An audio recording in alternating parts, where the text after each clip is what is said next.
The emperor has no clothes on. The emperor has no clothes on.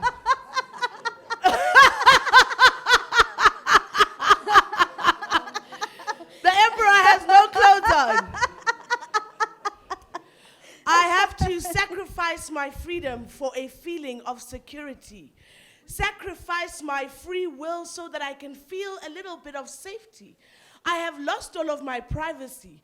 I sit suspicious on a public toilet seat, wondering who may be watching, because even my privates don't have privacy. Instead of improving my living condition, you decide to watch my every move. Even as you say you watch for my safety, you are really watching what I'll do, trying to figure out the newest ways with which you can rape me. We stand victims here of a fraudulent society. One which makes you believe in the impossible and makes you deny the very thing that is real. They convince you have nothing while they take something. They say they can give you everything, but the truth is they can give you nothing. They convince you have nothing while they take something. They say they can give you everything, but the truth is they can give you nothing. So as they dress you, young emperor, equip you to be bourgeoisie, remember that when you are alone, dethroned, you won't want to be an emperor with no clothes on. The emperor is naked. The emperor is wearing his birthday suit. The emperor in his high esteem is an emperor with no clothes on. The emperor has no clothes on. The emperor has no clothes on.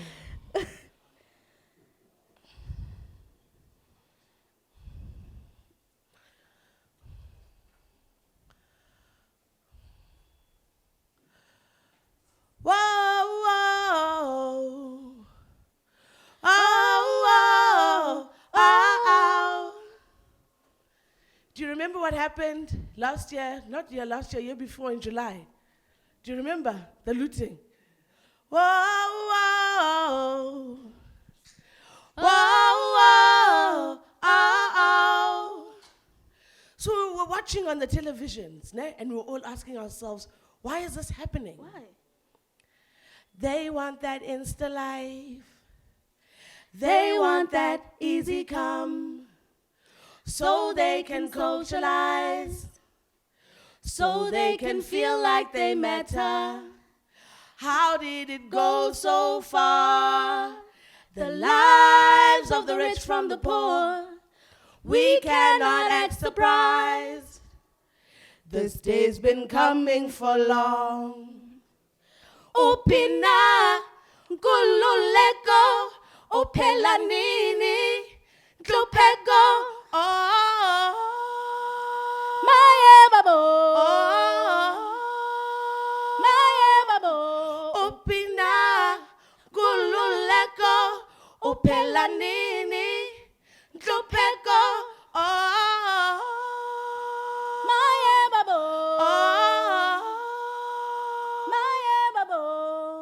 Look at them run, look at them go. Some of them rich, but most of them poor.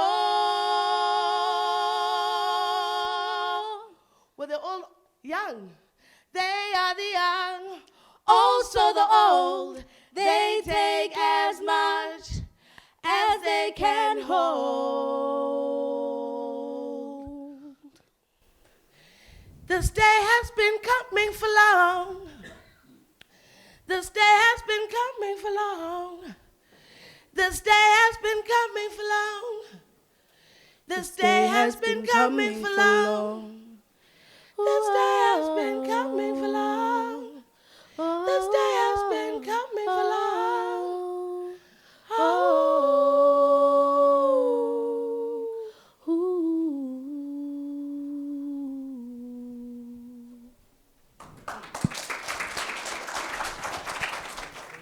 I have a friend who, when he's astounded, impressed, or excited, all he continuously says, it's wow.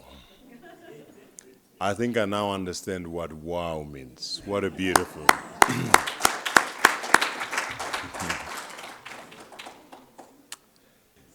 We are now entering part 2 of our program, and I'm going to call on Me Magauta to please introduce and welcome our special guest from Tanzania. Me Magauta, please.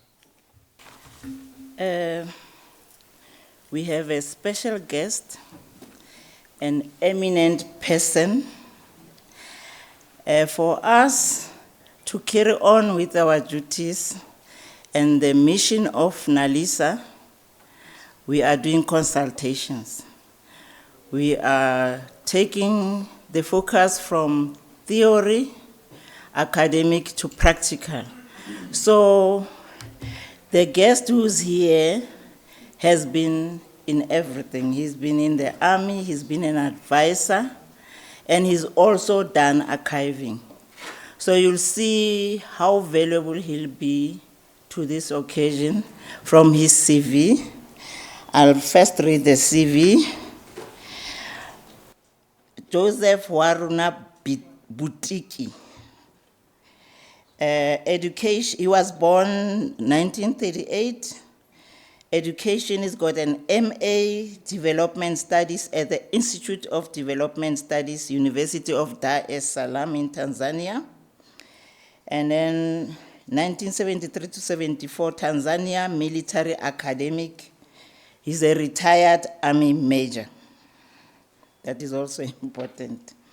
And 1961 to 63, he was a president of the Tanganyika Student Association at Makerere.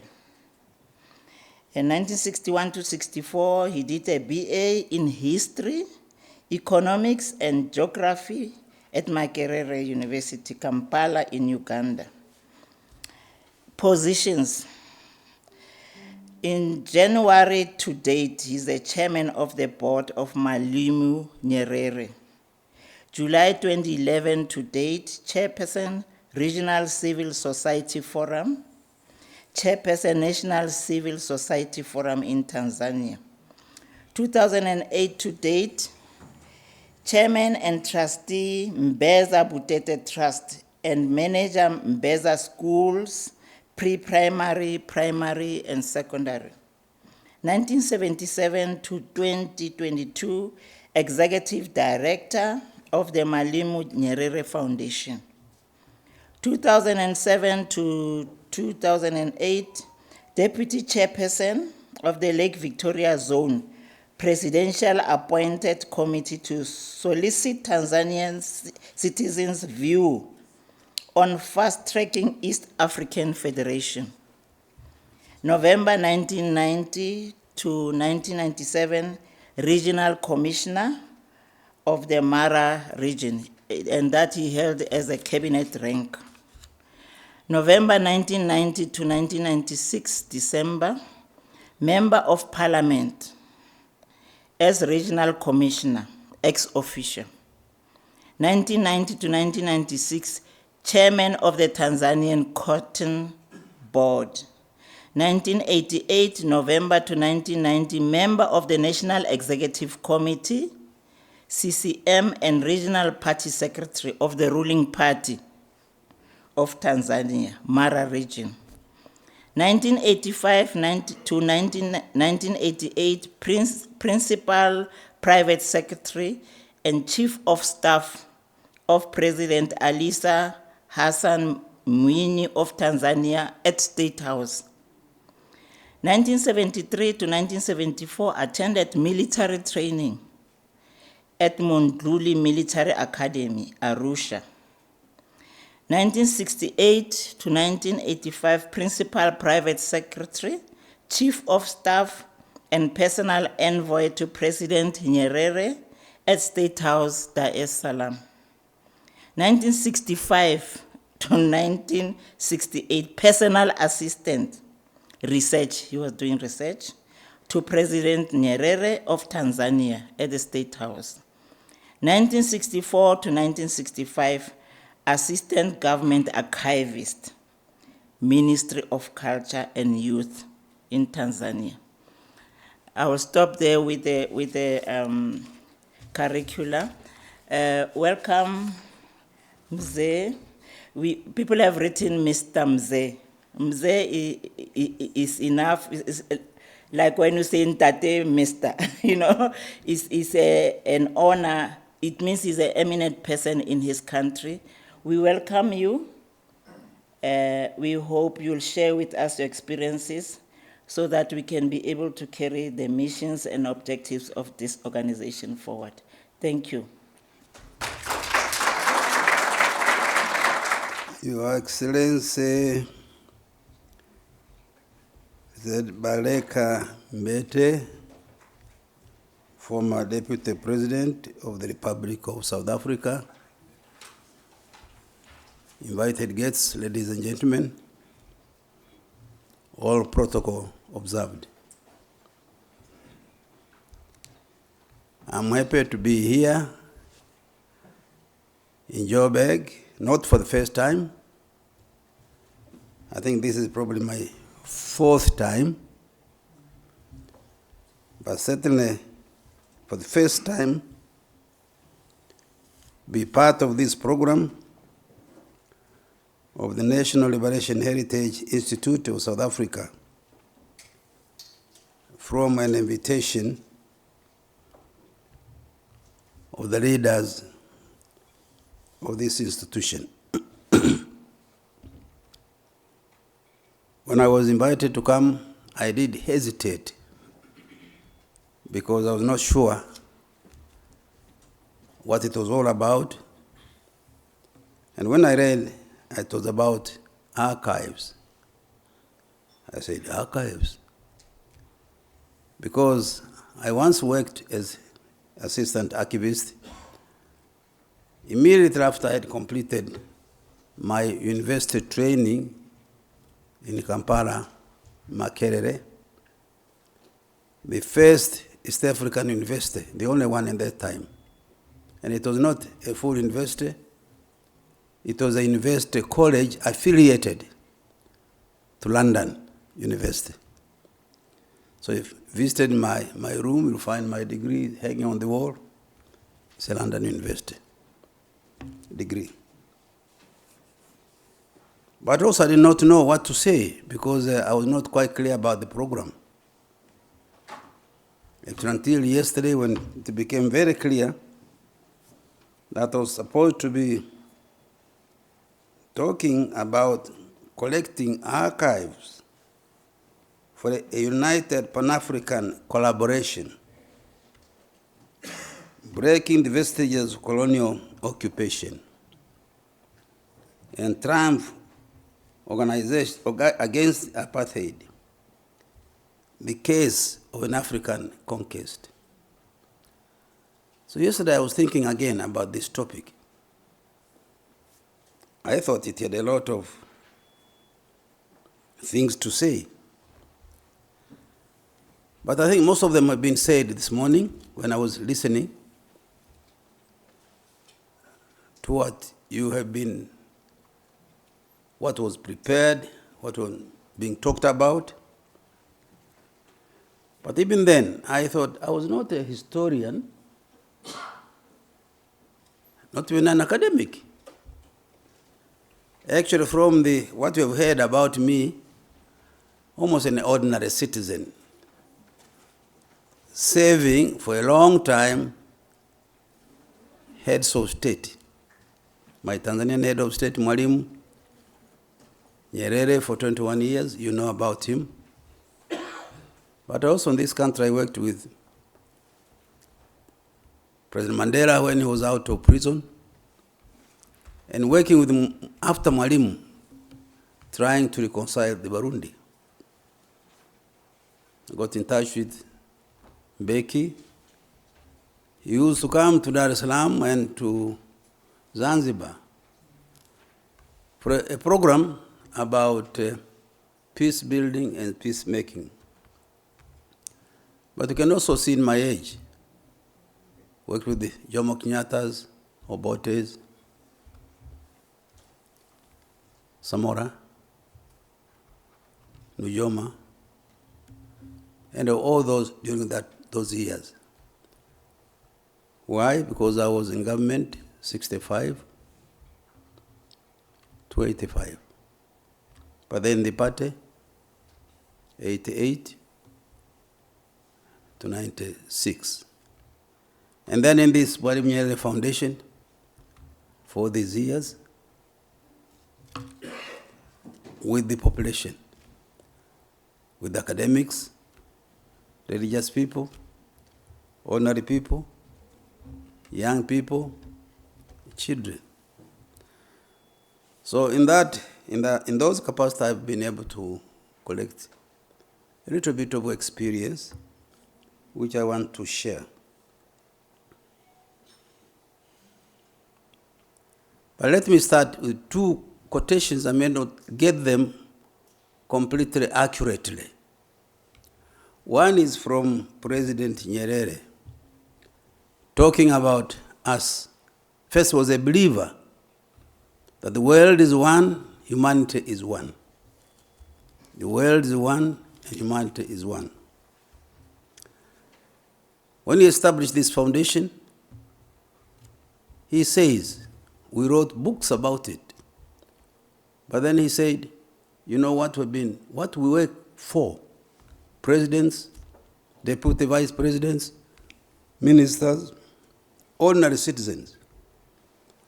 We simply want to ensure that we live in peace, we live in unity, and that the activities which we carry out, which we say development, those do benefit us, but they must also benefit our neighbors and others beyond our neighbors. So peace, unity, people-centered development is one object of the Mwalimu Nyerere Foundation, but I think also it is an object for which we all work as human beings. Nobody says that they want peace. Nobody says they don't want unity. You cannot live in a bush yourself. And whatever you do, you want to benefit from that which you do. But then Mwalimu continues to say, we Africans,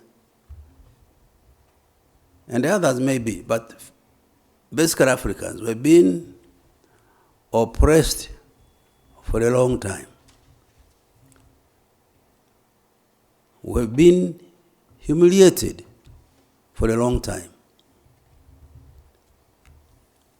We've been disregarded, marginalized for a long time. Why? Because of our weakness. He doesn't define what that weakness is. So what must we do? Work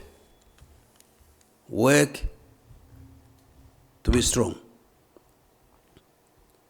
to run away from our weakness, so that we are not oppressed again, we are not humiliated again, we are not even disregarded again.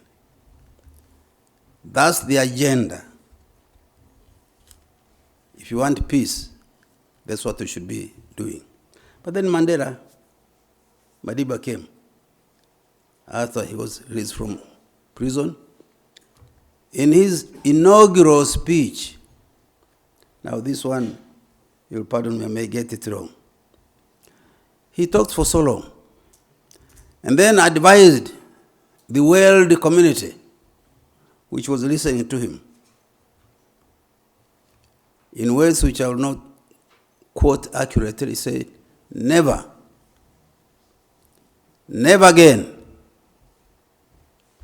should one group, one nation, work to dominate the others, and never allow South Africa to be the skunk of this world. That was Mandela. First one was Nyerere, second one was Mandela. Whom were they talking about? They were talking about us, humans. And I think we all, that's what I want to propose, all as human beings, we make a contribution to archives. Living is making your own archive. You think, you plan, you act, you share with the others, and the process, you make a contribution to archives. So archives is about people. It's not about animals, it's about us. All that we do, looked at in historical perspective, that makes a contribution. But these days we tend to look at it in terms of institutions.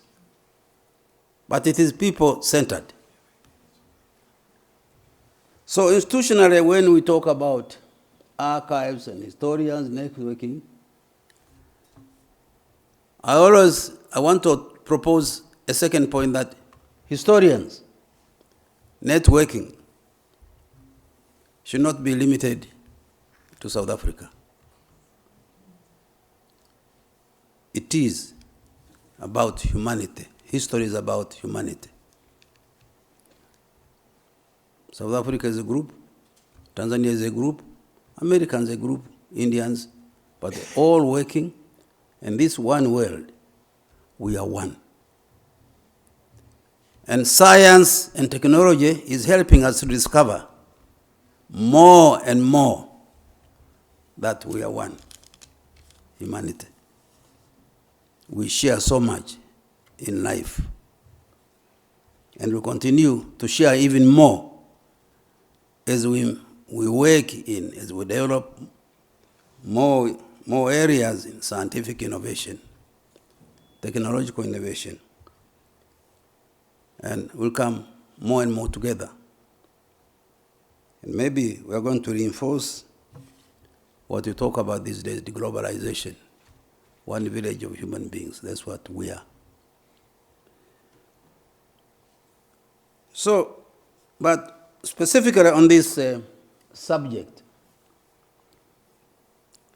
apart from saying thank you to the organizers of NaLHISA, it's a very, very good idea. And my subject, the first part, says, collecting archives for a united Pan-African collaboration. The whole archives for the whole of Africa. The African people are there. If we look at the millions, I don't know how many we are now Africans, 1.4 billion. 1.4 billion in terms of archives.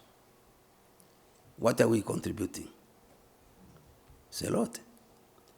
But if you look at in historical perspective, first, we must say, we were there.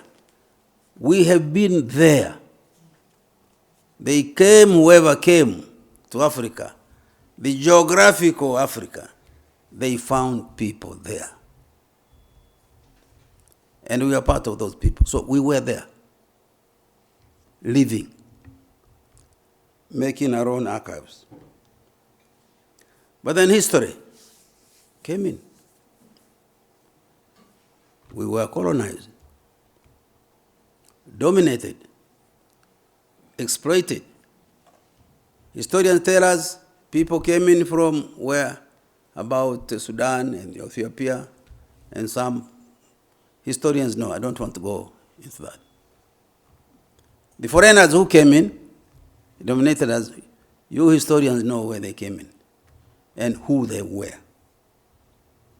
They made a difference.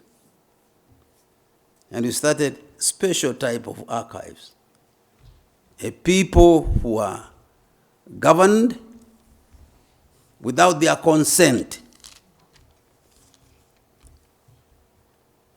For years, until this process of liberation which we are talking about was started. 4 years. And Nyerere says, because we are weak. Mandela says, and we think he was talking about the colonizers. It was people who were leading in apartheid alone. No, I don't think so. First to those, second to ourselves. Never allow weakness to allow people to govern you. Our ancestors lost. They struggled, but they were weak and they lost. We struggled and won. In a stage like this now, we think we are dependent.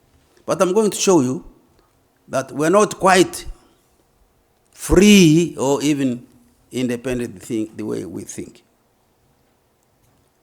They told a story here.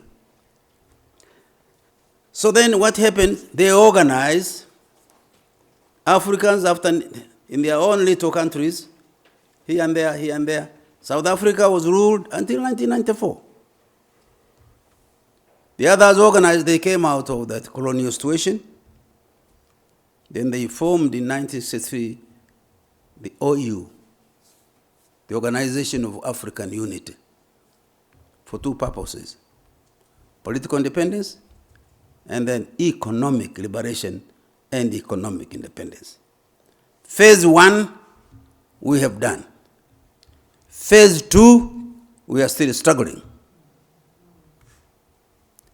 And because phase 2, we are still struggling. Phase 1 is not steady. We are not steady. Our decisions are not always our decisions. Our actions are not always ours alone. They are influenced sometimes against our own will by others. Why? Because politically independent, yes, but economically, not so. Still struggling. So the OU, and then Liberation Committee, which you know about, the OU, if you read that history, that is archives. It is no longer OU, it is now AU. It is still in Addis Ababa. But even when you went there, the building in which they started is not the same. They are somewhere else. And there is also a huge library there for us to go see. Very big. The headquarters is huge in Addis Ababa. So when you study history, even of those buildings, even in what is in the archives, it's not the same.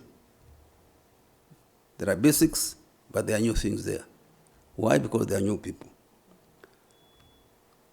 The Liberation Committee, you may not know, the Liberation Committee, it was an OU. But who were spearheading it? The Liberation Committee, the OU Liberation Committee. In Lusaka, at a stone, a rock called Murungushi. That's where Kaunda, Nyerere, Selesekam, and some others were sitting. Cold weather. And they formed the Murungushi Club. Read about the Murungushi Club. You'll discover what it did. The frontline states which you hear talking, helping to prosecute, you see, the wars to help those who were fighting, including South Africans here. There was a frontline state. First, Kaunda.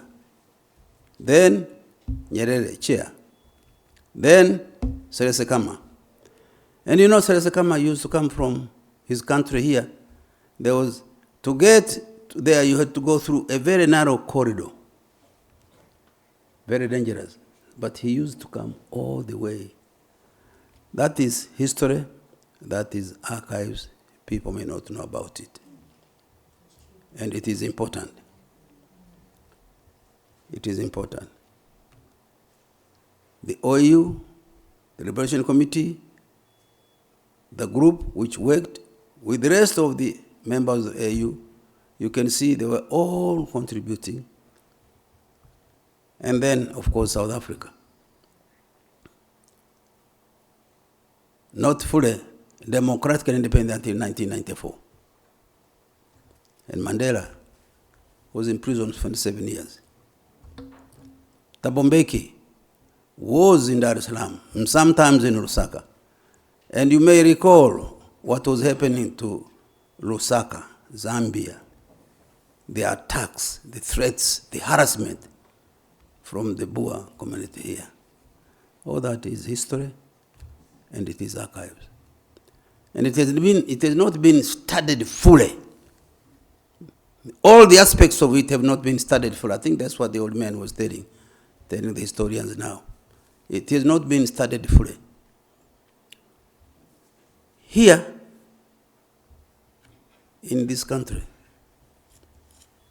ANC was long, it's the longest political party in Africa. Slightly divided now, but it was one, very strong. Helping to mobilize South Africans to fight for their freedom, to fight apartheid in South Africa. They succeeded in the end. It was their war. Nyerere keeps on saying, we were supporting them. And it's true, we were supporting you. We were not fighting for you. We were supporting for you. And historians don't say that liberation movements fought for South Africa. No, no, no. Liberation movements in South Africa fought for themselves. And the rest of us were supporting them. Supporting them. So we are here today.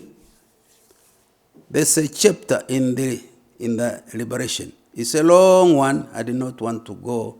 The stages of it, you know. But now we have AU, it's there. And the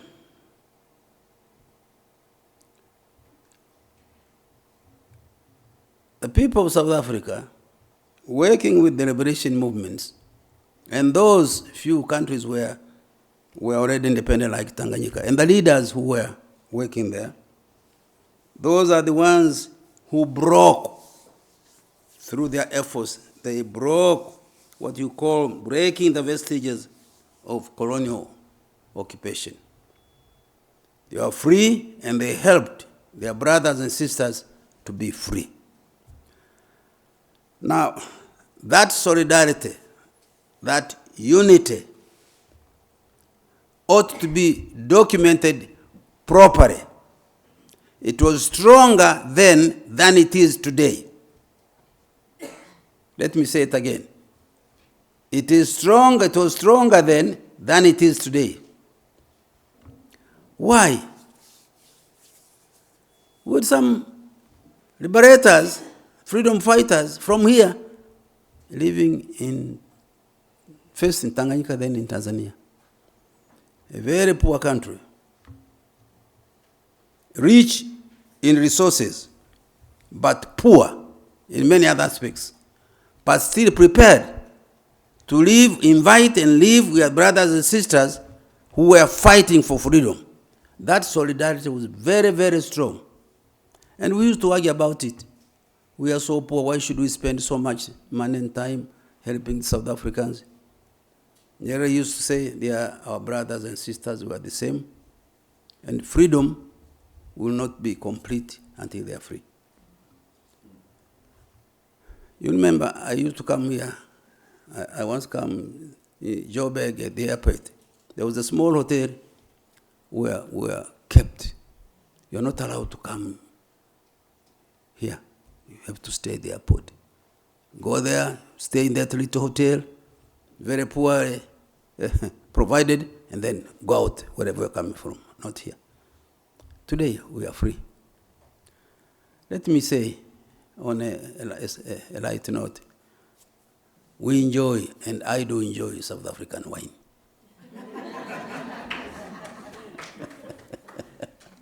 My assistant always reminds me, what wine? I say, South African. Wherever I go, whatever version I say, South African wine.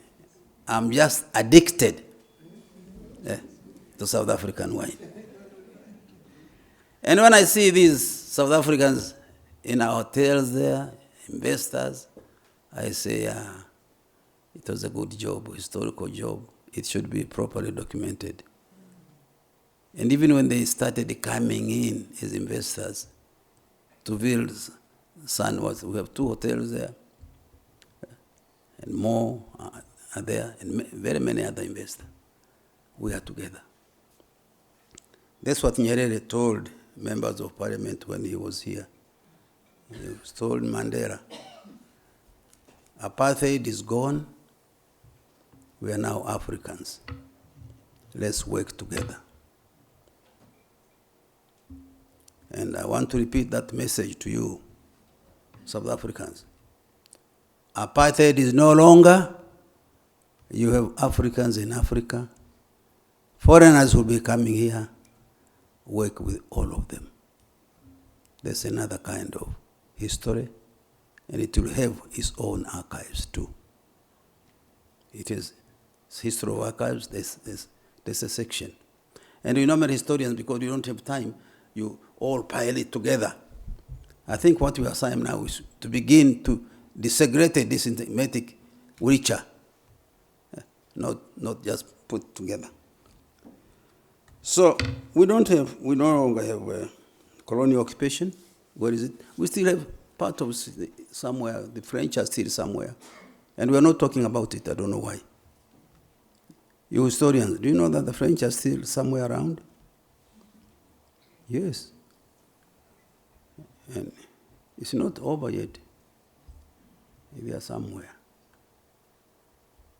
And we must not forget, you people, when you are independent and free, you tend to forget your other brothers and sisters in some other parts of the world who are still struggling. Continue remembering them and continue organizing to work for them. But shall I ask you to pay tribute to all those who did participate in this process of phase 2 of liberation? Madam Vice President, I think you did. Congratulations, all of you who are here, and all those who supported them. But in terms of groupings, South Africa is our best example of a country which was highly organized, youth, women, old, and I think probably children, working to liberate themselves. To powerful groups, which I'm told they are no longer working together as they used to be. And maybe you think it is over. It is not. From me and an old man, can you remember that? I'm advising you, it is not over. Don't deceive yourselves with what you see. Good roads, good trees, good water, magnificent hotels, industry, beer, wine. Remember, it is not over.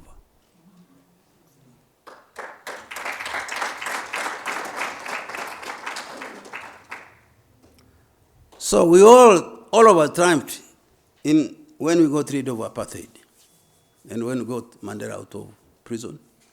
And he came to become the first president. I understand he argued with Oliver Tambo. Mandela wanted Tambo to be president. Tambo said no, and the argument was there. And then eventually, Tambo gave in. Mandela came in for one term. Would you try and record that? A man who was in prison for 27 years, come out of that prison, and then South Africans, one term, and he goes. Why? This history.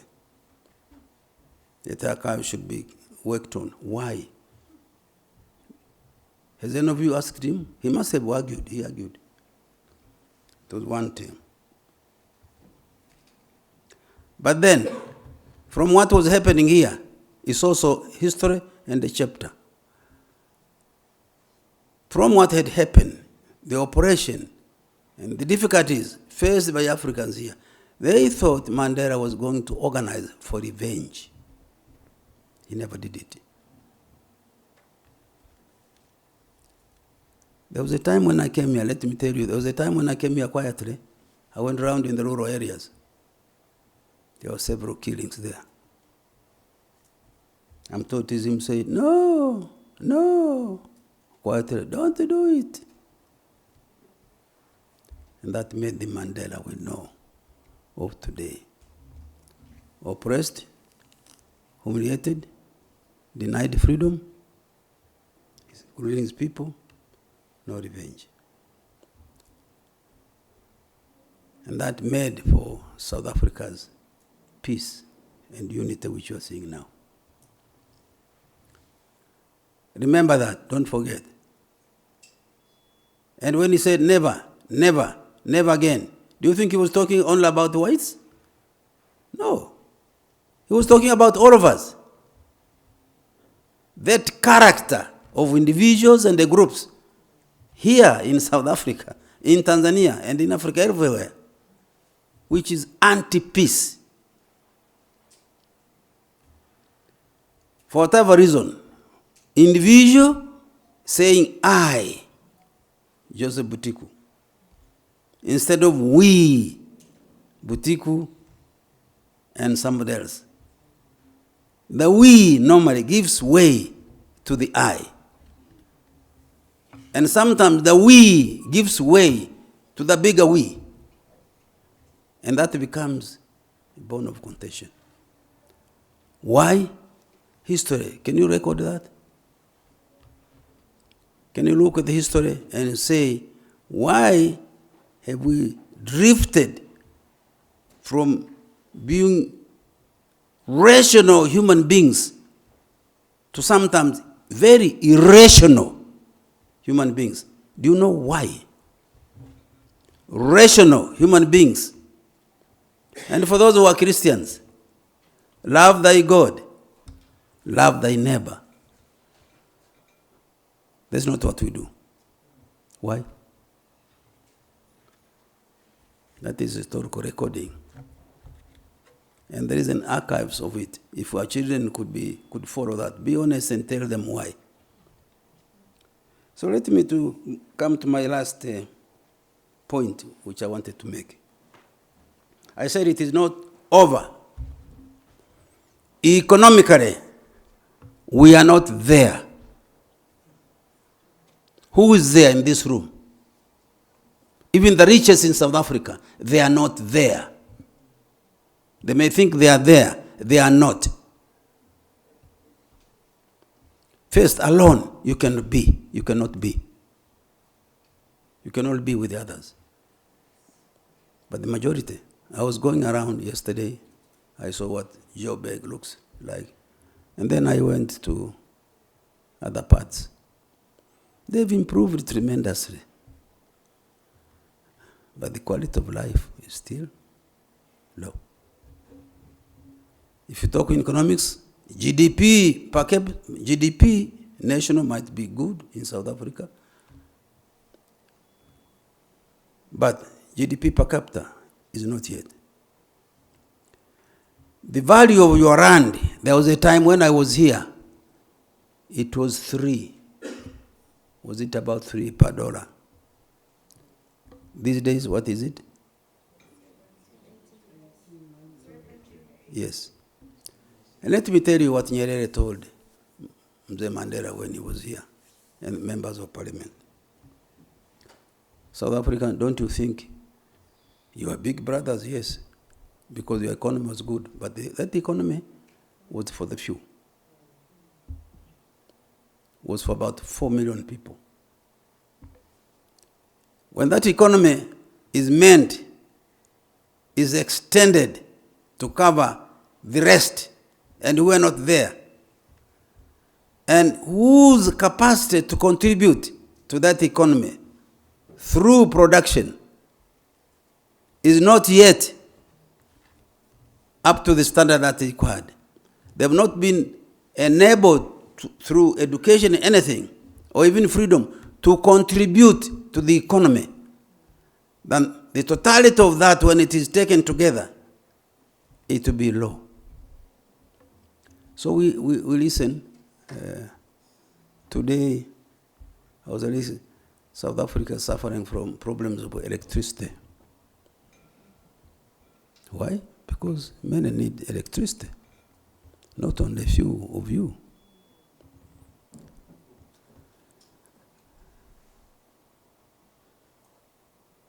Whatever you do, you cannot support all your industries from anything else except agriculture. All industrial countries, they have to start with agriculture. Here, you're not there yet. And Africa is not there yet. We've not been able even to guarantee our food security. And because we're not there, we have many, many problems. We're not there yet. Why? Why? Hangovers from colonialism. You come in, you want to copy the style of work, the style of life of those who came before you. It is difficult. You cannot do that without abandoning the others. These are hard facts, I'm sorry. I have to tell you. Probably Nyerere would have said it in another language, or Mandela would have said it in another. So I'm a little bit cautious. Because I'm Mzee, but I'm not Mandela. No, I'm not. So I tell you, if you move on and you forget the rest, the gap between you who are here and those who are here, as long as it is big, then it is difficult to maintain peace. And here, there are still issues to be dealt with. Historians, if you can build on the past and look at what you're doing now and project it to the future, in terms of peace and unity and development by all and for all, there is much to be done. Very much to be done. So if this history, if these archives, they are not just for the keeping in stores, in beautiful buildings, to help historians get their PhDs, one or two, but to help the people know who they are, who they were, who they are, who they must be, what they must do, with whom, and why. And that they are not going to be living in isolated nests called Tanzania, South Africa, and what, thinking you can make it. No, you can't. Why? Because the world is so disconnected now.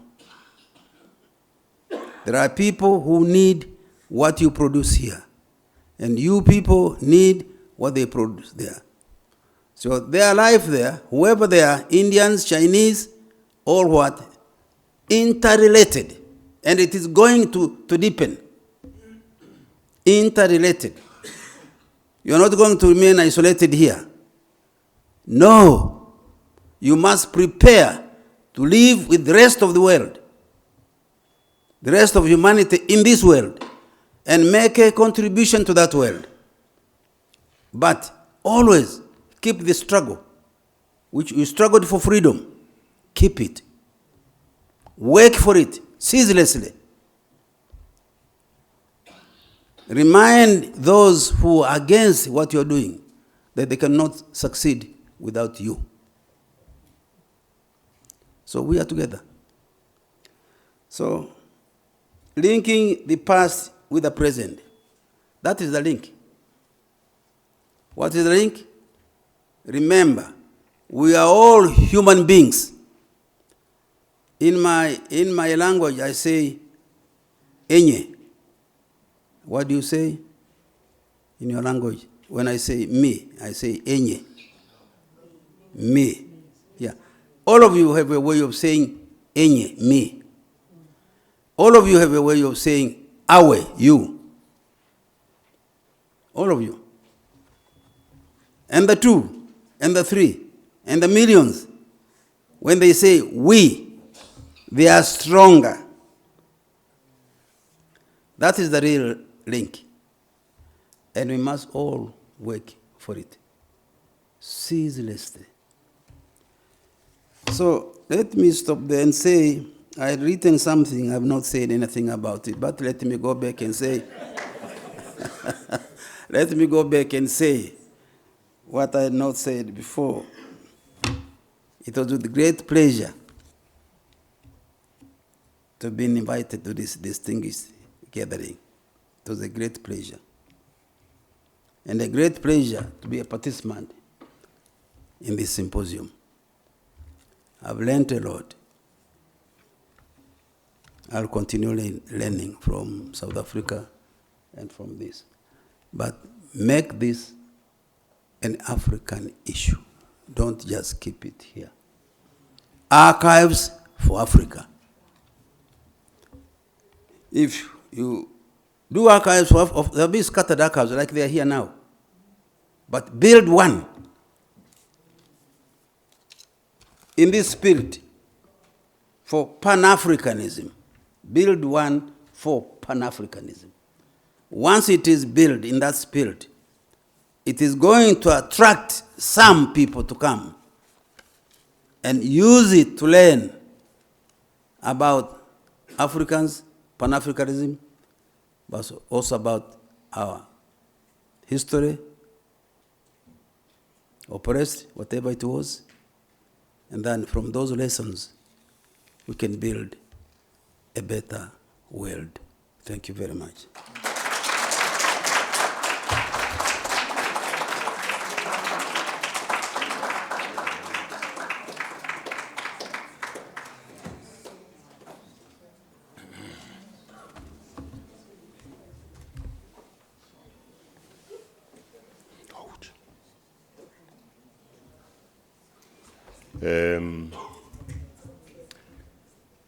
Mzee Butiku, thank you very much. I couldn't have imagined that after lunch, someone would be able to hold the concentration of an audience as much as you did. Thank you.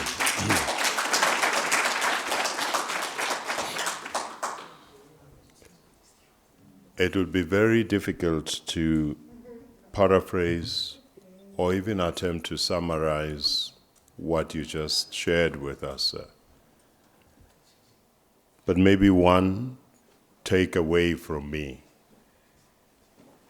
is that Professor Landsberg, you probably would agree that what Mzee seems to be saying, amongst others, is that archives are not a construct of academic investigation of something that could have happened in the past for its own nicety's sake, for its sake, but rather that we are living constituent parts that constitute archives as we live. And perhaps it's going to matter as to how we live. Our archives will constitute a positive heritage or not. That seems to be one of the things that are coming through in his message. We will, as NaLHISA said, take your words and counsel very seriously so that we are able to capture this journey that we undertake as human beings when we seek to capture and provide a scope for the heritage of good archived material which we are constituent parts thereof. The other matter that is also very important to say without summarizing you, because I could never try, but would be on the question of Pan-African and continental project of archiving our lives. You mentioned, and I think most of us will agree with you, that people in the continent, other Africans in the continent, helped our case, not because they had excess or more, but because it was a necessary condition for the total liberation of the entire continent. That it is not because they were privileged or blessed with anything more that they could then say, yeah, but actually, even in their want, they recognize the fact that the continent will remain unfree for as long as one of its own, as in a country such as ours, would continue to be bondaged. We think that message must be remembered, sir, especially now when there's a competition for resources. Sometimes we as South Africans tend to behave in a manner that forgets why is it that the continent regarded our emancipation as being critical and important. Particularly for the young students who are here, this message becomes extremely important. But I think I'm forgetting my role. I'm not a moderator. Let me call on the, and something odd has happened. Yesterday, Mzee, as we are in, two things I must relate, as we are in Hector Peterson Museum, we were not able to do the entire tour. We were only able to do the outside. And guess what? There were more Tanzanians when we were there than there were South Africans. All of a sudden, there was a Tanzanian coming and saying, Mzee, asantas, and so forth and so forth. And maybe about, would I be exaggerating as to say that I think there could have been about 20, or oddly, of Tanzanians who had gone to the Hector memorial site, clearly to evidence part of our historical significance of the June 16 occurrence. And not because they knew that Mzee was going to be there. They actually, he was surprised that they were there. The University of Johannesburg, the future reimagined.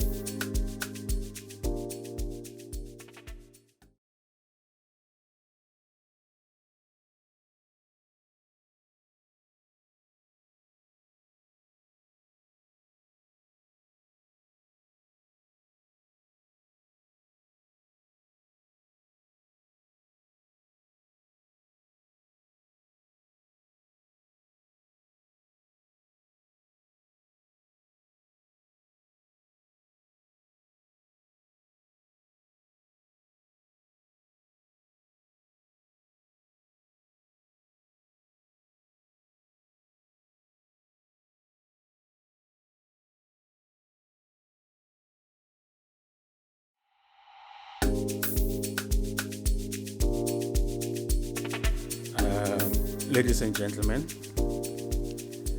I've just been instructed to play this role, so without question, I'll just proceed. Colleagues, we are in this session, our panelists are here. We've had a number of really inspirational inputs since this morning. That have covered the breadth of the various topics under the main topic here. We look forward to the inputs from Dr. Bowie, and he will be looking, I think, on more practical approach to our topic, and he'll be addressing us on the issue of how can collaborative working around archiving and digitalization, liberation, heritage be improved. That's a topic that he's going to be addressing us, and without much ado, I'll give him the platform. Thanks.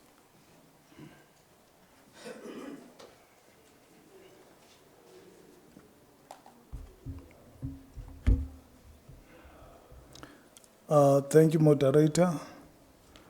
And I must also apologize for coming very late. I am based in Mthatha. There were flights, but they could not fly out of Mthatha. That's the reason why I came in very late, and I strongly apologize to you, Mama. I really never wanted to disappoint you because I know your support, the meaning of your support. Colleagues, I won't be longer. I would want to go academic, and I would want to go practical. So I will try and balance the two, and hopefully I will be able to do so. Well,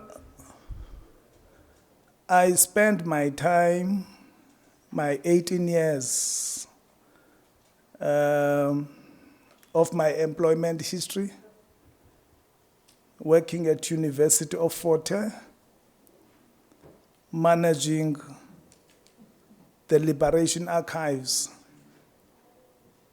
of all the South African liberation movements. That's the work I was doing.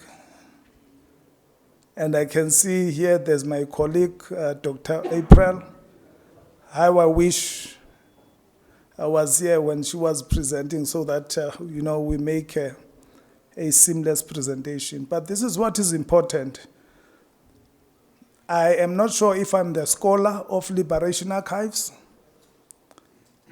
but my PhD dissertation is on, in fact, it was inspired by the archives of the liberation movements that I was managing. And the title of that, it was saying, Scholarly Utilization of Liberation Archives at the University of Fort Hare, with a view to their transformative and an emancipatory purpose. Now, if you are looking at this topic, you can see one way or another, it is talking to the topic that I am requested to address here. It's talking on issues of collaboration. There I was talking about creation of collaboration and sound partnership between the academic community and the liberation movements and the ordinary citizens, so that they may understand the notion of archives, not just liberation archives. A moderator, without taking your time, I would want to proceed before I go practical towards the end of my presentation to what I understand or is understood as archives. Yale says archival stories are everywhere. That has been witnessed by Utata. They matter not only to historians, that is very much important, and archivists.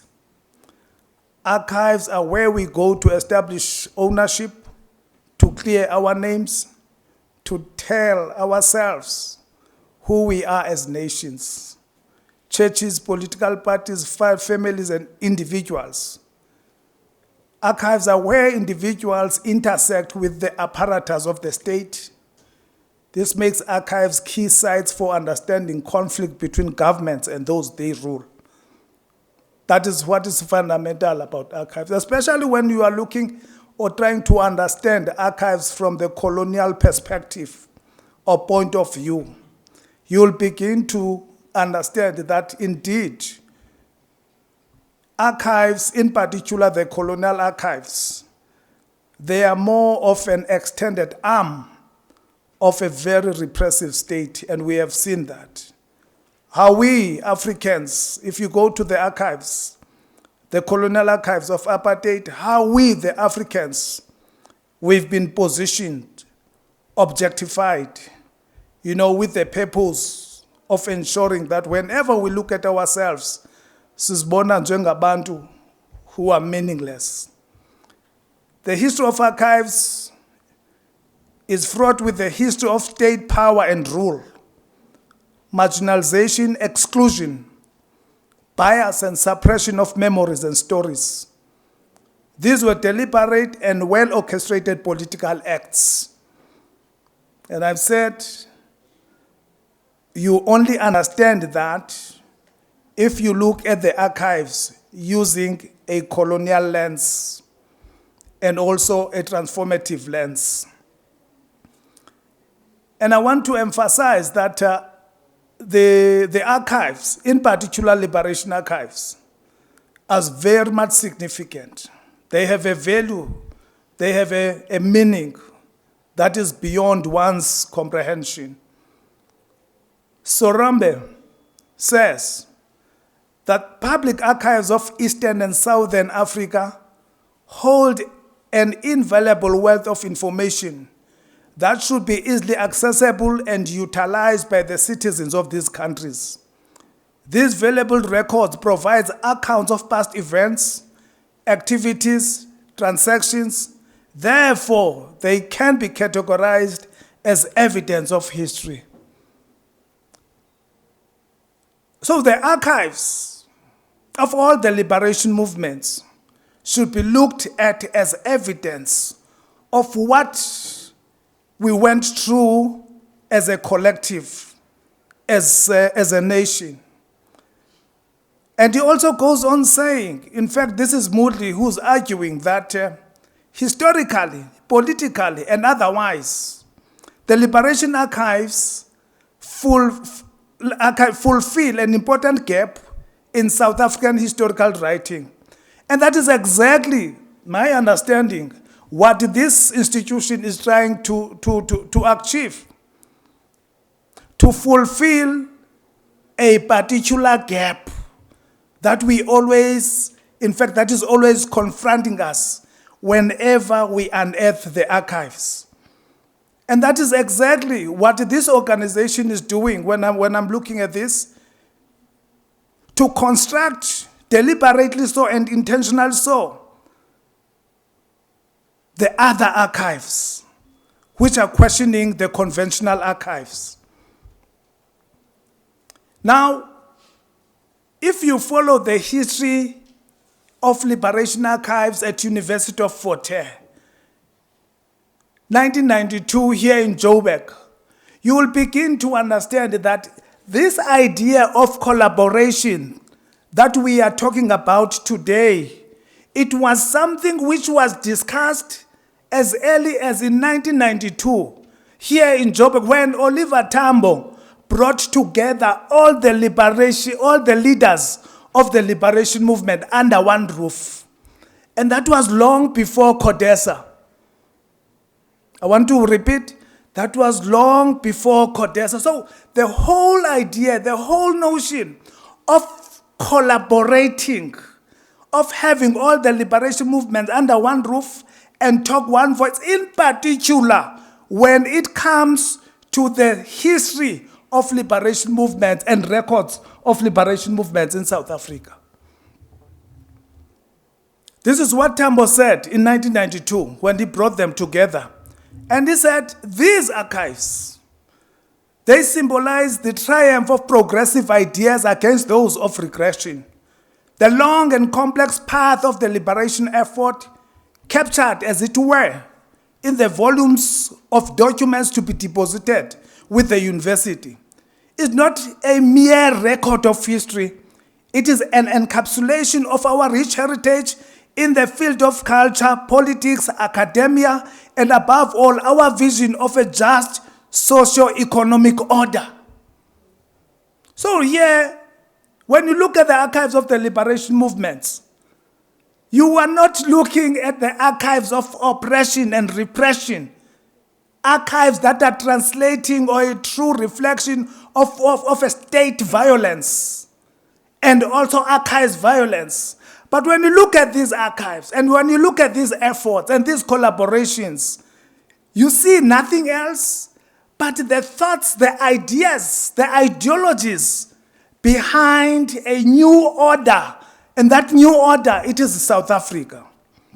It is therefore imperative, that's Nkandimeng, I think he was coming from Azapo, when he said, it is imperative to rewrite the history of the struggle, using the collection of artifacts, publication, and other articles of archival interest relating to the long and rich history of the black man's struggle for freedom and justice.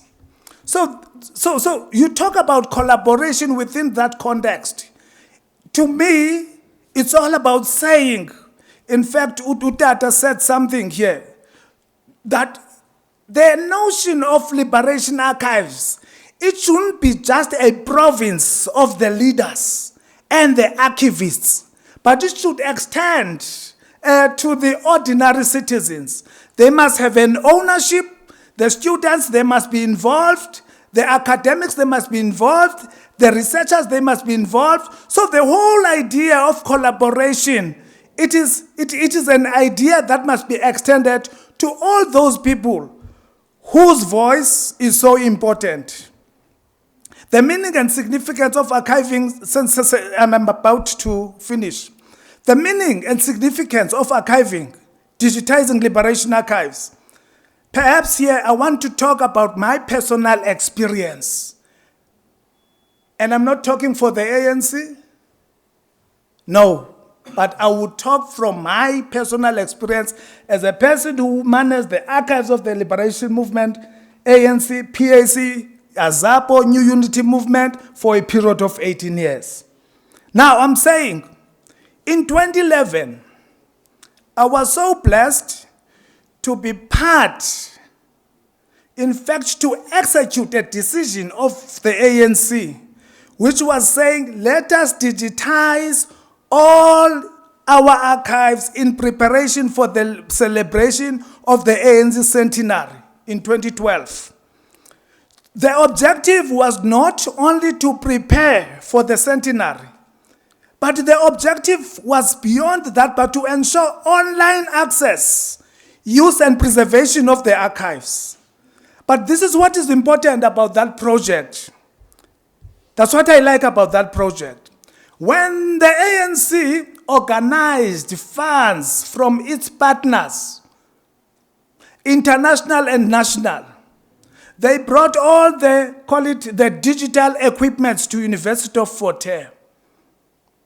And they said, look, you guys just ensure that you digitize these archives, the ANC archives, but we want to have what is called a legacy project. And what was that legacy project? The legacy project, it was a plan and a commitment of the ANC to ensure that all the other liberation archives are digitized. So there, the ANC, or the leadership of the ANC, it was calling upon collaborative efforts, because there you would have the, call it another private company, MultiChoice, working on the digital space. Now, the ANC, it was calling upon the other liberation movements for collaboration, so that this digitization of archives, it may be a meaningful project, national project. So I would say that this collaboration that we are talking about around the aspect of digitization, it should also call upon the private sector. There's a problem here in South Africa. Look right now, what kind of technology I'm using. It's HP, and somebody's using another one. Here, it's Dell.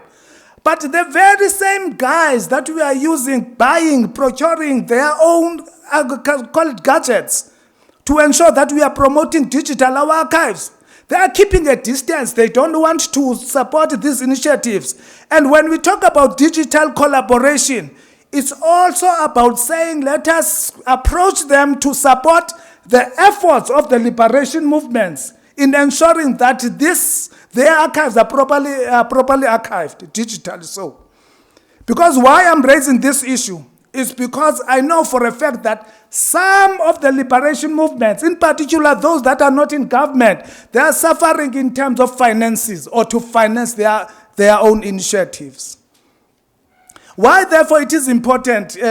Now, Chair, allow me to say, Chair, it is very, very important that this collaboration is established between all the liberation movement and the civil society and the private sector, so that the whole idea can be, a meaningful idea. Why it is important for the South African liberation movement to collaborate?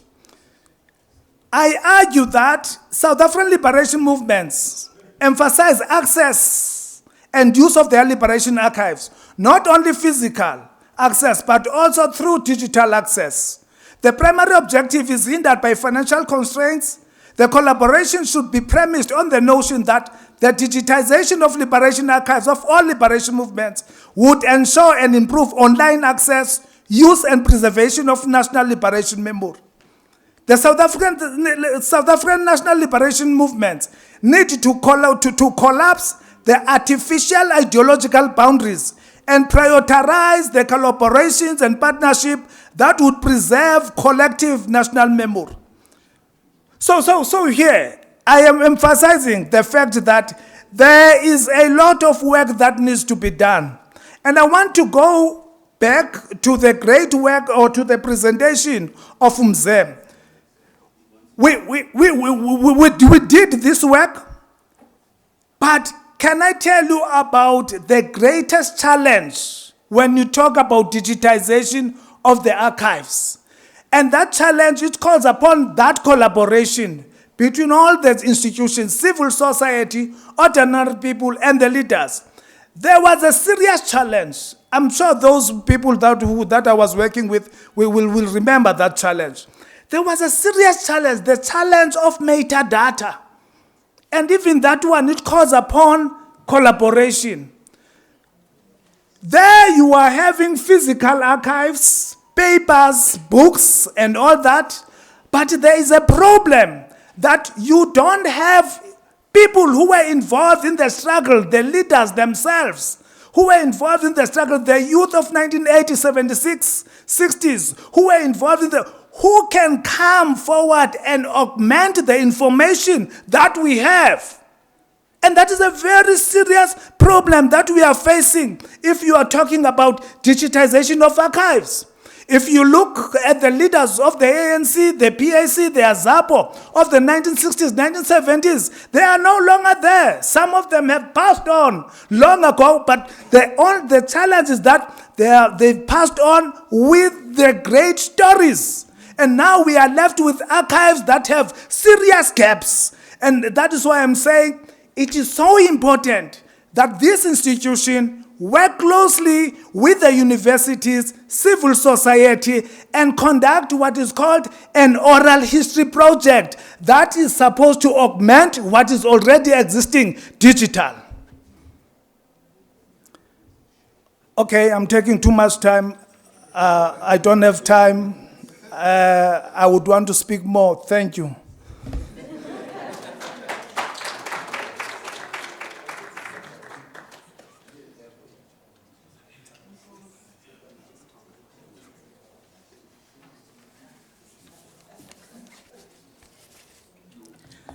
Thank you, Dr. Boy.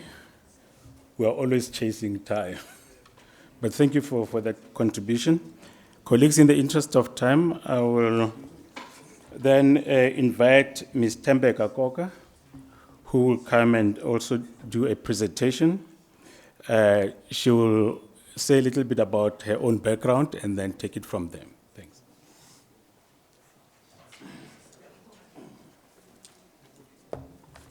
Enkosi ndiyabulela. I'm very passionate about my life and what I stand for, which is oral.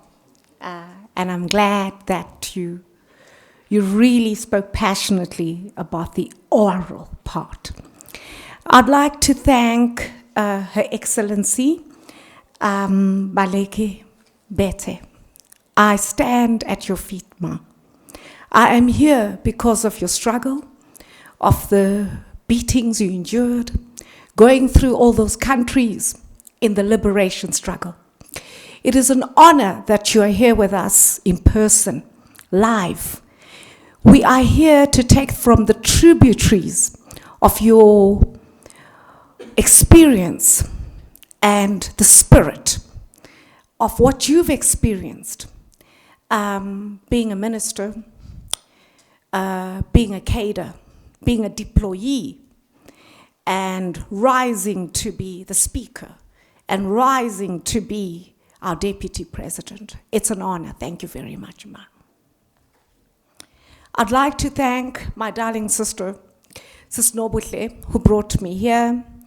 The ANC, as you know, has spoken about sisterhood and all the women in the 1959 in August, as we enter Women's Month, who stood together.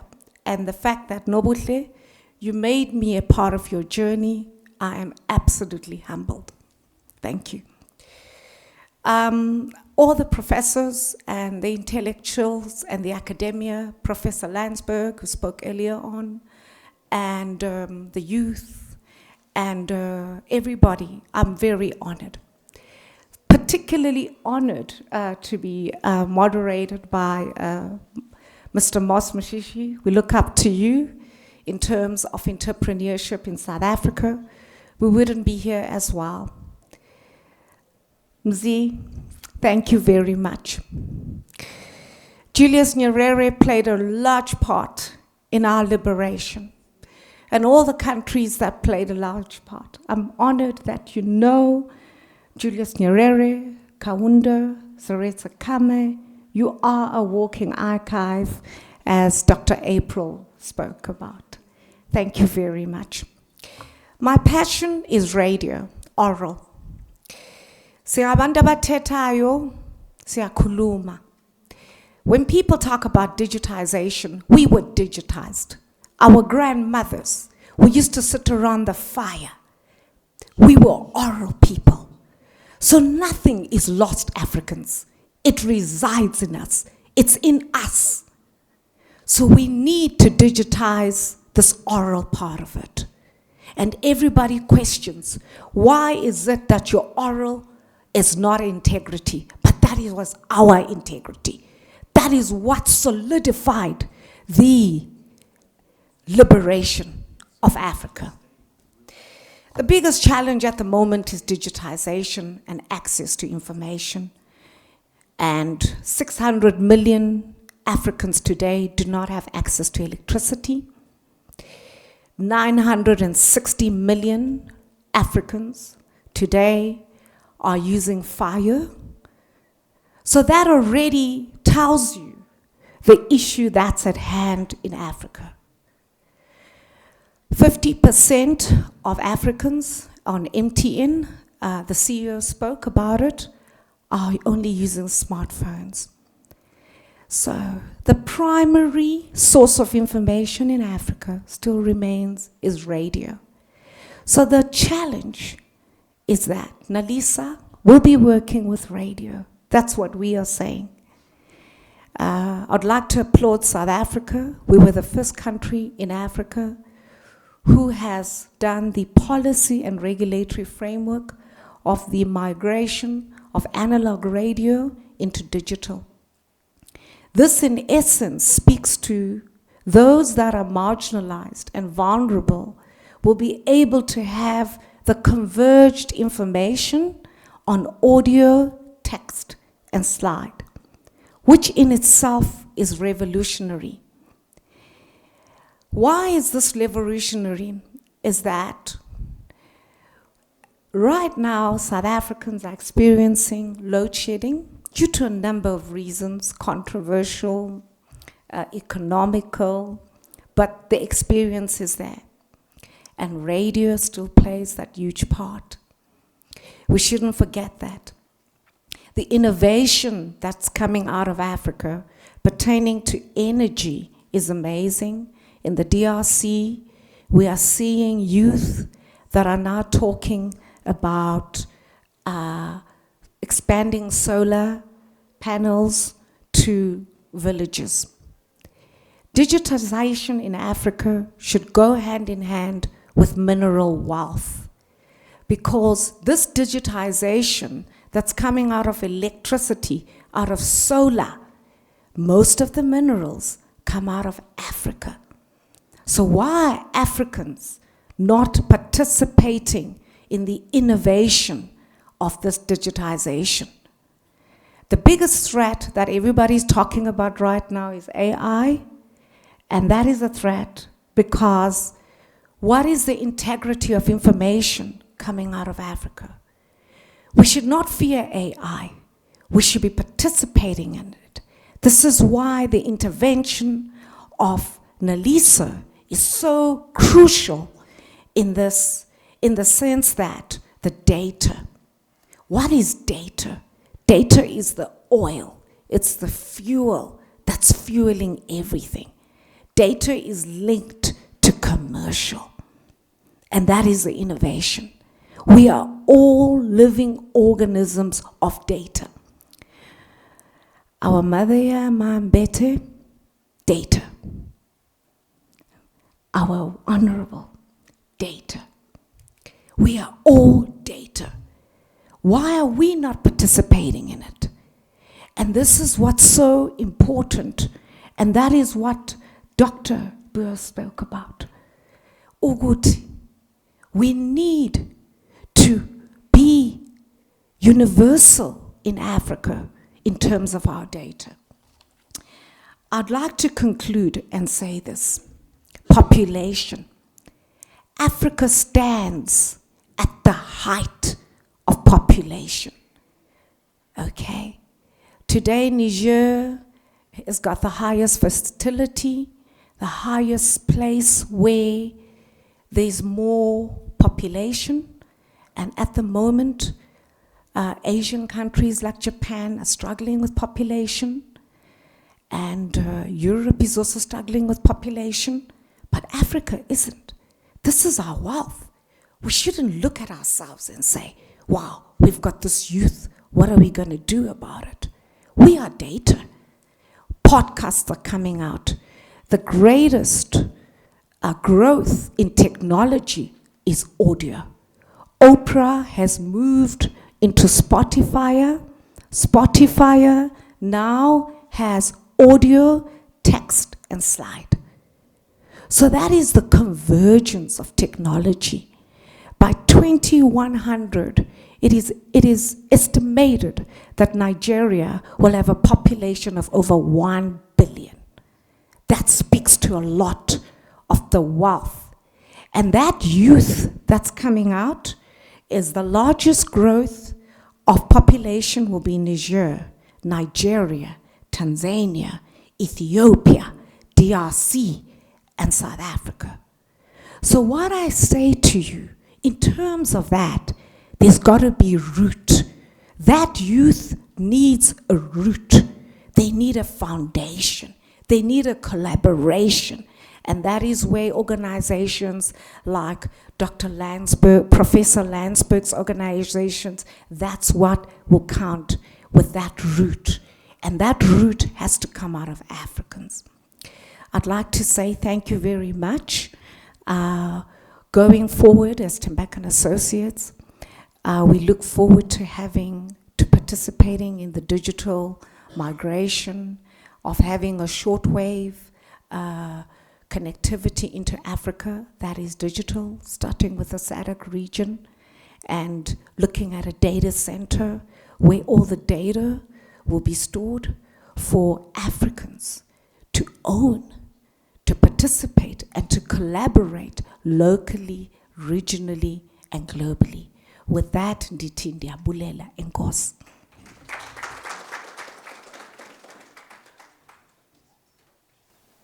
Thank you very much. Colleagues will probably be around 5 minutes just to allow opportunity to interact with our speakers. Just in terms of the overarching sense of the day is that when we talk about archives, we really talk about memory. It's about preservation of memory. And memory is about roots. It's about heritage. It's about identity. I think all the speakers have touched these themes in different ways. But at the end of the day, it's about preservation of memory. And I recall very quickly, a few years ago, I got a call from Mrs. Gresham Michelle, and when I arrived, she said to me that over the years, during the reign of President Samora, they had an arrangement with the Mozambican Broadcasting Authority that whenever there were all these important events that President Samora was doing, because there was a presidential component of the broadcasting, they always kept a copy of tape for the family. So they were sitting with boxes of tape of all these important activities that President Mashal had done over the years. And then she was saying, well, what do we do with this tape? How do we look after it? Because many years had gone, some of the tape was breaking and so on. So I went to see the then late Barney Cohen, who owned Urban Brew Studios. And Barney, they offered to go to Mozambique to look at this material and see how they can digitize it. Now, historically, the best way to keep record was putting it in a tape, right? But tape had a very finite lifespan. Now we're talking digitization, because that is a new way forward in terms of preserving memory into the future. So I think the real challenge for us is this collaboration amongst all the players, liberation movements, institutionally. The issue really is how do we take this concept and convert it into a real project where we actually digitize memory so that future generations have a sense of roots, have a sense of identity, and have a sense of heritage. So that's really my overall summation of the contributions that have been made.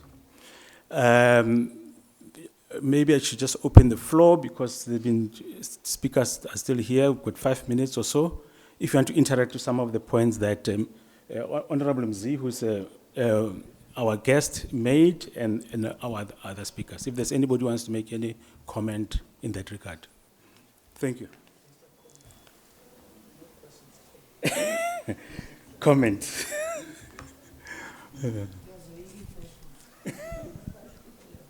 Good afternoon.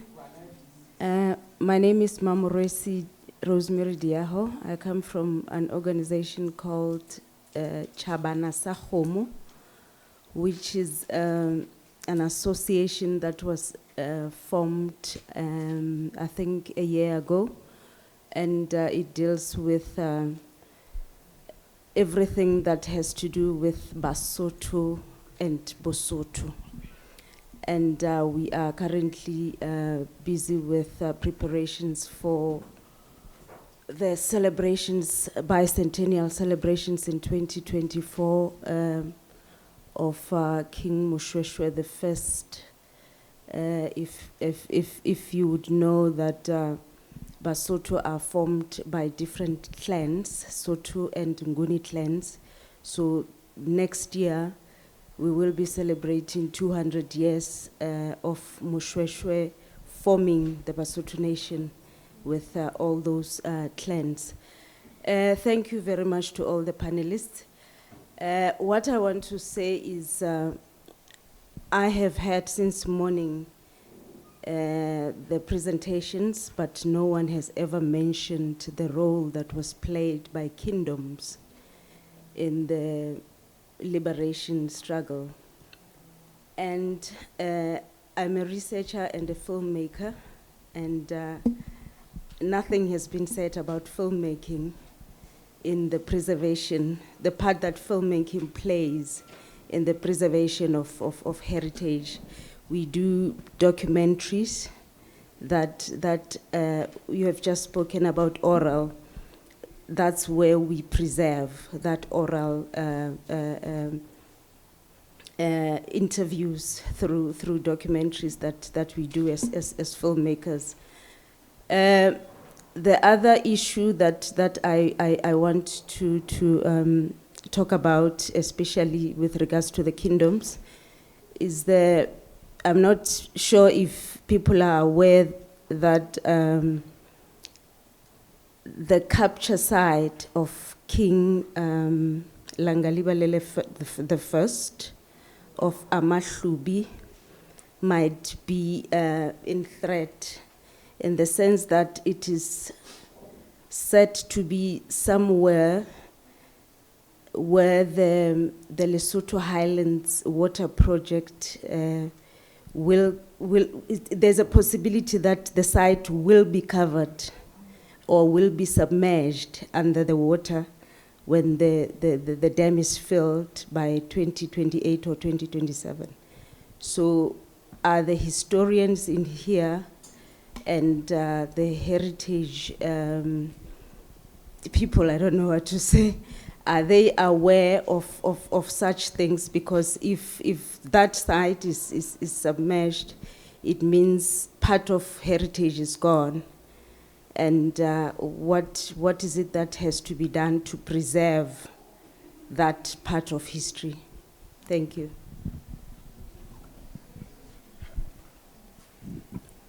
Thank you for contributing and adding to the broad conversation with those topics that you raised. Colleagues, I think we don't have time now. Maybe we'll just allow you, Seth, to have the last word. But, Chairman?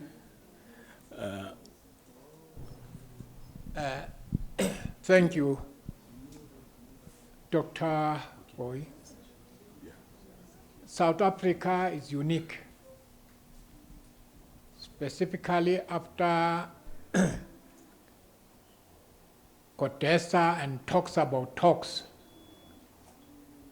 In various countries where there were liberation movement, when they achieved their independence, they started fighting amongst themselves. It did not happen in South Africa. Have you researched about the contribution towards that? The role played by Tanzania, Zambia, Angola in promoting that part? That is directed to you. Ma'am, you spoke about the youth.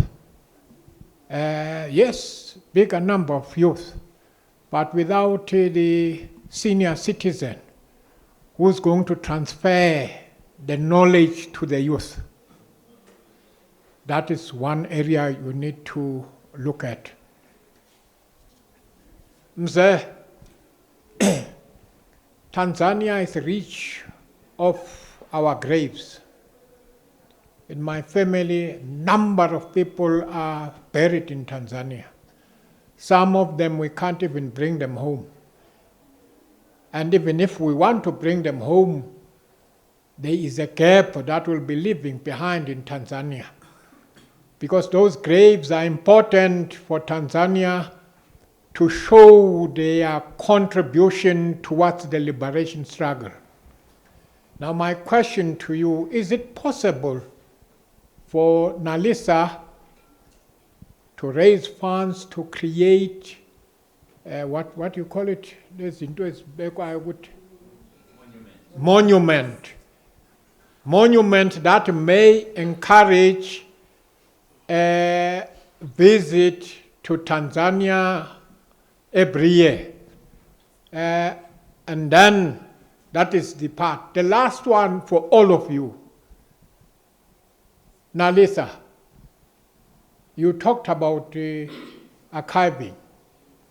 You talked about data, important. But you have not talked about security to protect that data. Thank you.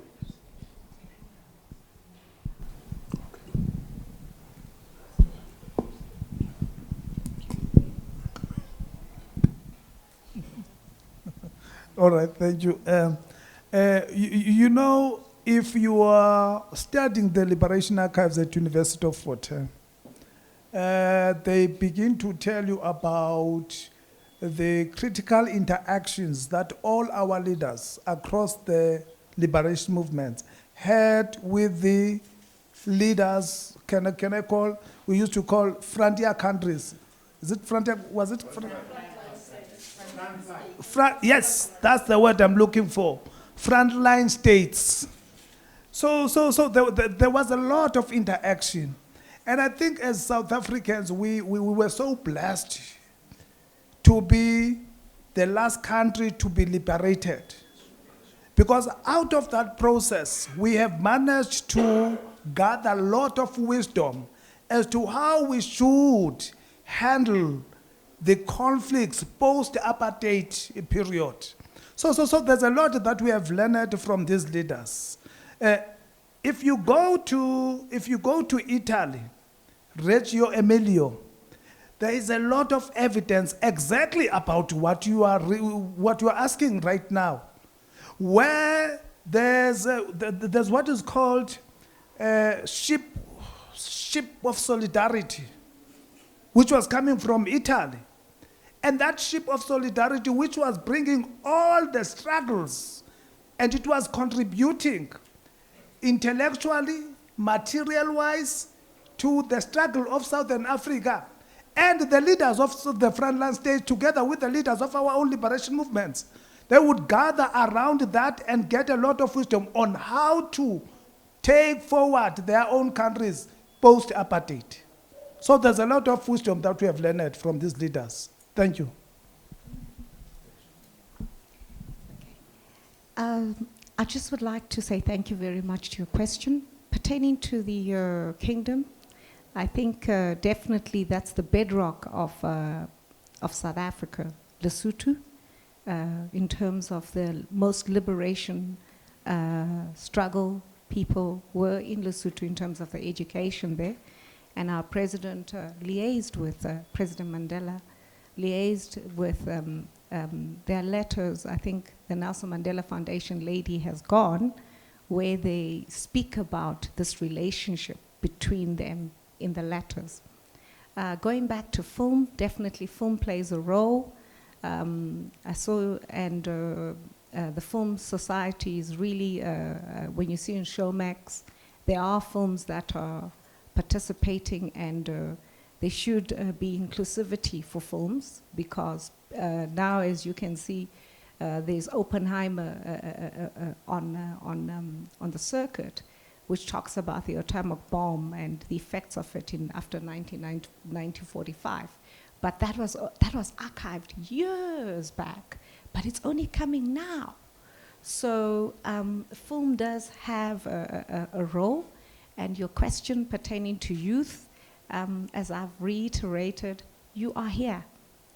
And the intervention that NaLHISA is doing is basically getting information from the youth, and the Honorable Mzee is here.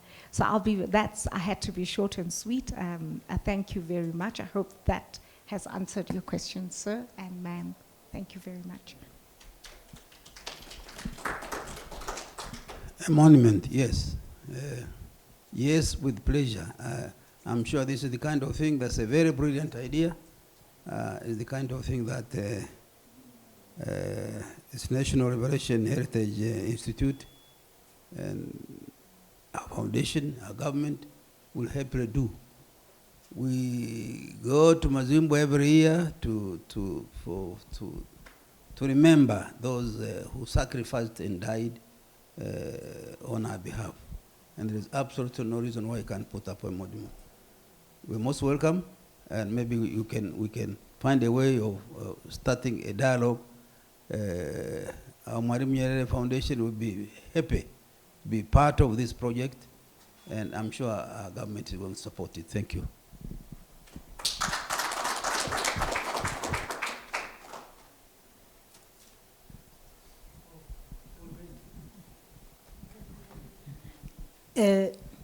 Thank you, Chairperson of the session. I requested to be able, before we all go different directions, to say something on two very important points that came up in the course of the day. One is the one that Babu Dlamini was talking about a few minutes ago, about the repatriation and reburials of the remains of our people, of our country, that are sleeping all over the globe.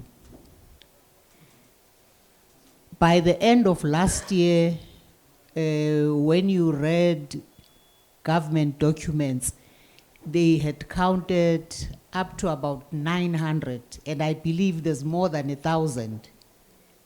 That's all over.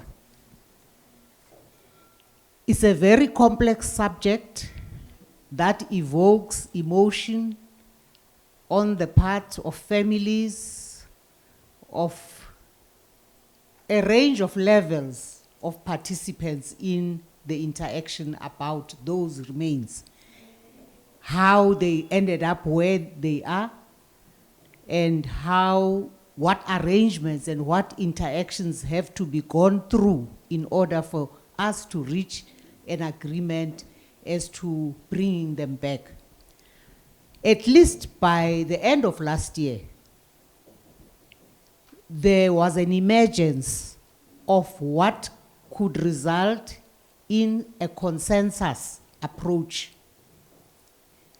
whereby there would have to be collaboration between government.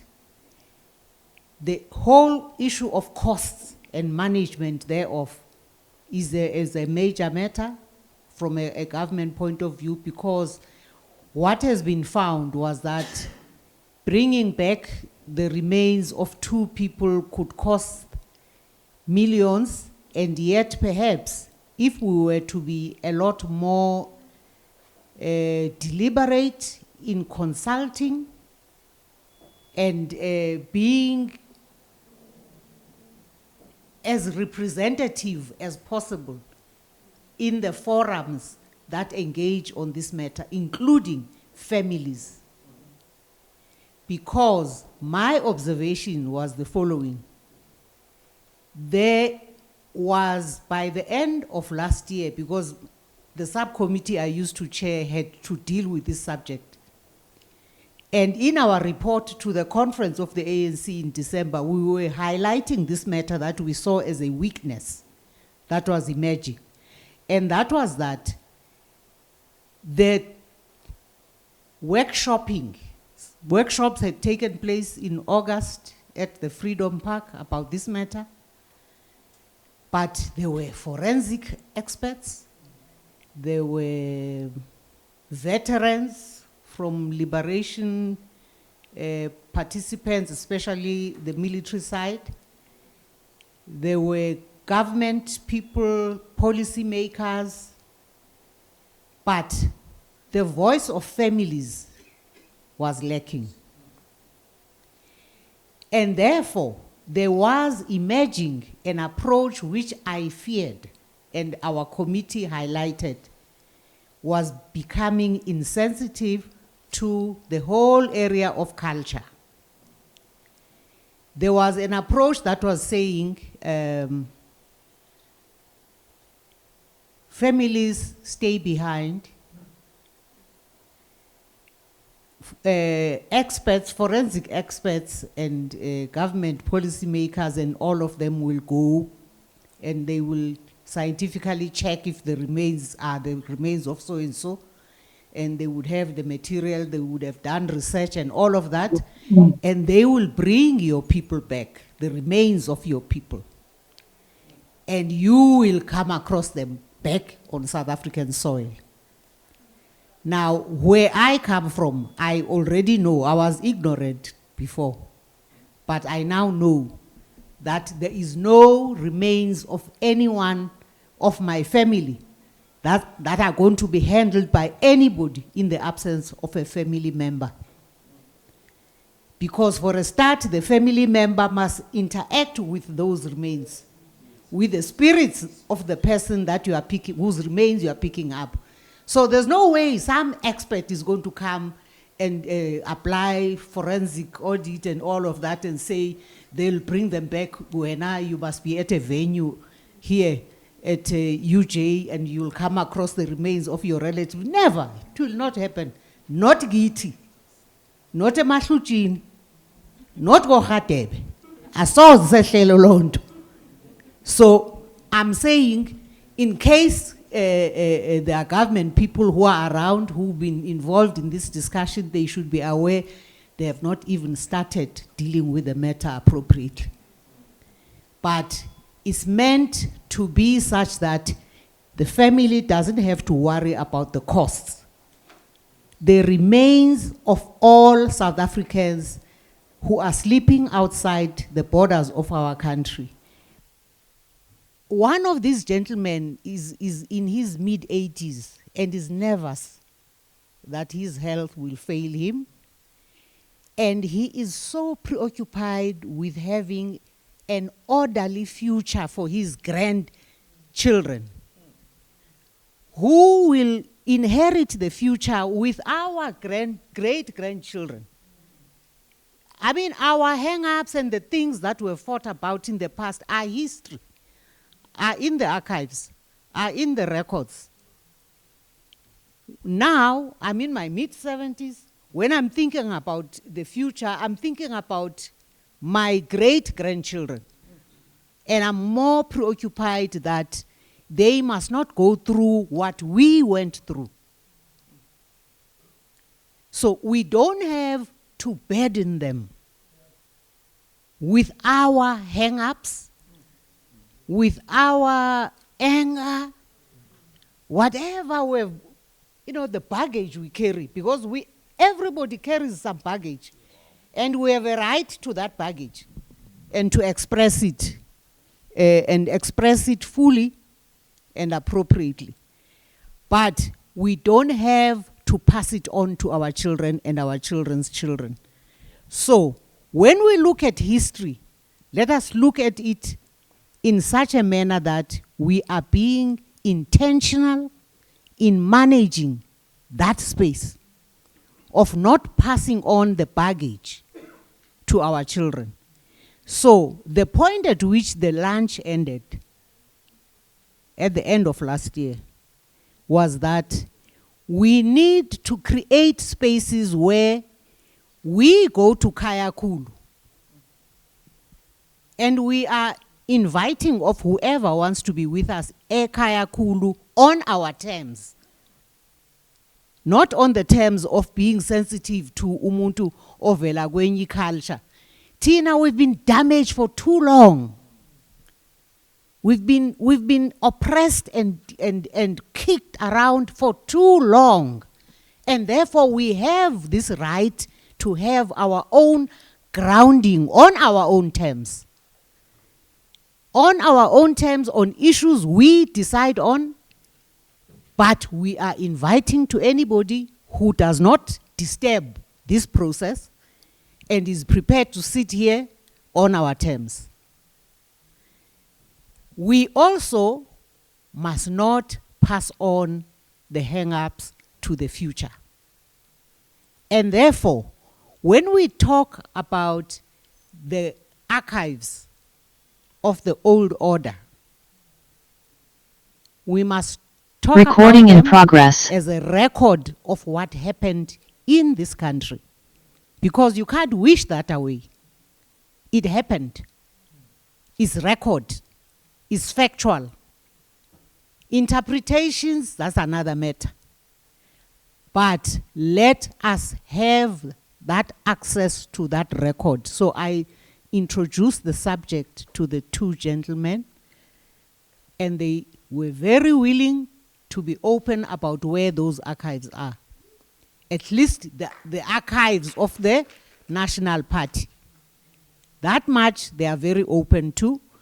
But we were also saying we need to create the possibility for the future generations to be accepting of engagement, interaction, talking, being open, differing, but decently so. There's no need for these rowdy ways of interacting. Me, I'm too tired. And it's not the EFF that tired me, I'm just tired.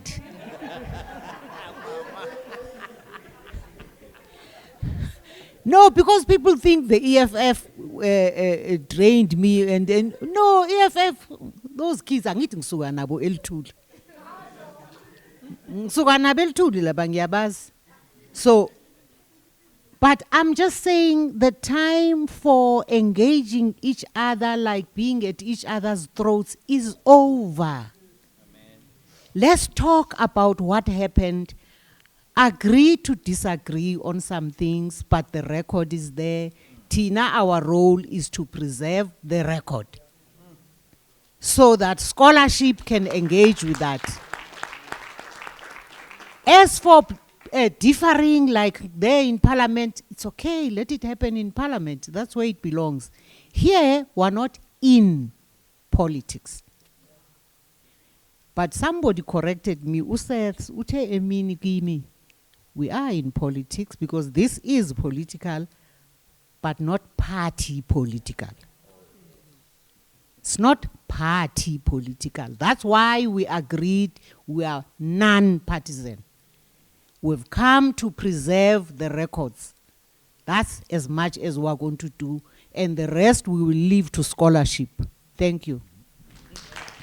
The University of Johannesburg, the future reimagined.